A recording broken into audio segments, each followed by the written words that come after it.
Noldan 3 oy ichida 2000 ta obunachi yig'di. Bir kun o'ylayman, butun O'zbekiston meni taniydi deb. Salom hammaga, bu Alex Chegarasiz kanali. Siz meni kanalimdasiz. Bu kanalimiz mashhur bo'lish va rivojlanish haqida, shaxsiy rivojlanish haqida, shaxsiy brend qurish haqida. Men oddiy insonman, men biror bir sohaning ekspertiman deb hisoblamayman, lekin qo'ldan kelgancha o'rganyapman. Ijtimoiy tarmoqlar yuritishda, bloger bo'lishda. Demak, mashhur bo'lish 3 ta yo'nalish orqali ketadi har bir davrda. Birinchisi qiziqarli kontent, ikkinchisi foydali video, uchinchisi shaxsiy brend qurish. Meniki uchinchisi bo'layapti. Shaxsiy brend qurmoqchiman. Avvallar odamlar axborot olish ehtiyojini qayerda qondirgan? Avvallar darslar, tomosha platformasi kinoteatr bo'lib edi.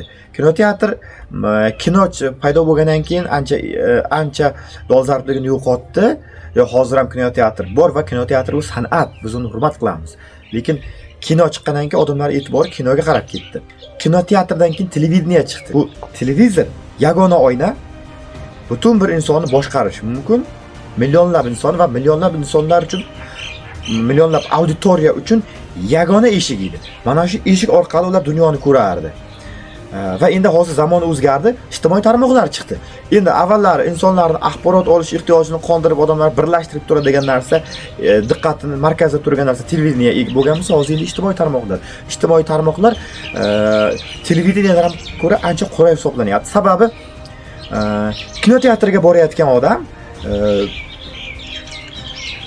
televizorni ko'rgandan keyin kinoteatrga borishga u erinadi, chunki u mashaqqatli. Televideniyadan ko'ra telefon orqali, ijtimoiy tarmoqlar orqali axborot qabul qilish ancha mashaqqatsiz bo'lgan. Insonlar ijtimoiy tarmoqlar orqali axborot ehtiyojini qondiryapti. Demak, hozirgi davrda shaxsiy brend qurish uchun, mashhur bo'lish uchun, o'z o'rningizni topishingiz uchun ijtimoiy tarmoqlar juda dolzarb va asosiy vosita bo'lib qoldi.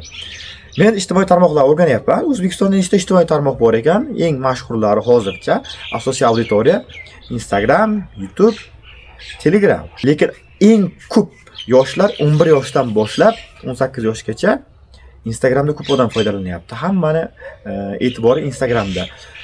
Lekin YouTube ham o'z o'rnida rivojlanyapti. YouTube Instagramchalik juda ham tez emas. Siz juda ham Instagramchalik tez mashhur qila olmasa ham sekinroq, lekin barqaror, uzoq muddatli. Men Instagram va YouTube'ni tanladim. Demak, YouTube'da 0 dan 3 oy ichida 2000 ta obunachi yig'dim. Keyingi maqsad esa 10 mingtaga chiqish. Qo'ldan kelgancha harakat qilyapman. Bir kun o'ylayman, butun O'zbekiston meni taniydi deb. Meni videolarimni Instagramda, YouTube'da butun O'zbekiston meni tanimagunicha harakatdan to'xtamayman. Va shunchaki tanish emas, bu yo'lda odamlarga foyda keltiradigan, manfaat keltiradigan yaxshi videolar chiqarishga harakat qilaman albatta. Meni qo'llab-quvvatlang. Men Alex Chegarasizman. Yaxshi videolarni birga chiqaramiz.